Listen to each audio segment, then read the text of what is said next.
Madam, आरक्षण पडलेलं आहे ठाण्याला, काय म्हणाल? खऱ्या अर्थाने आनंद होतोय की सगळ्या समाजाला न्याय देण्यासाठी हे आरक्षण जे पडलेलं आहे, कारण गेले 19 वर्ष महापालिकेमध्ये मी काम करते आणि पहिल्यांदाच SC प्रवर्गाचं आरक्षण आमच्या इथे पडलंय, तर खऱ्या अर्थाने आनंद होतोय मला पण. आपल्याकडं उमेदवार आहेत हो, तसे? आमच्याकडे बरेचसे उमेदवार आहेत हं. आणि खरंच न्याय देण्याचा प्रयत्न केलेला आहे मला असं वाटतं त्या समाजाला. कशा पद्धतीने सत्तेचं समीकरण असणार आहे ठाण्यातलं? आम्ही सत्तेचे समीकरण मला असं वाटतं ठाण्यामध्ये तरी वन साइड आहेत आम्ही, कारण 75 सीट्स आमच्या आहेत आणि बिनविरोधच महापौर बसेल. बीजेपी बरोबर आपण सत्ता हे करणार आहात?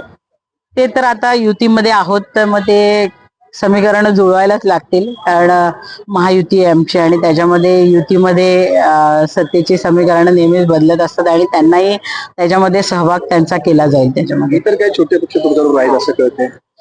इतर छोटे पक्षाचा आता मला असं वाटतं वन साइड असल्यामुळे त्यांचा विचार होईल नाही होईल ते मला माहिती नाही, पण आमची पूर्ण वन साइड आमचेच लोक आहेत.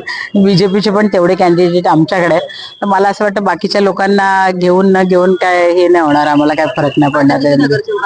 75 सर्व आले. हिंदी नको.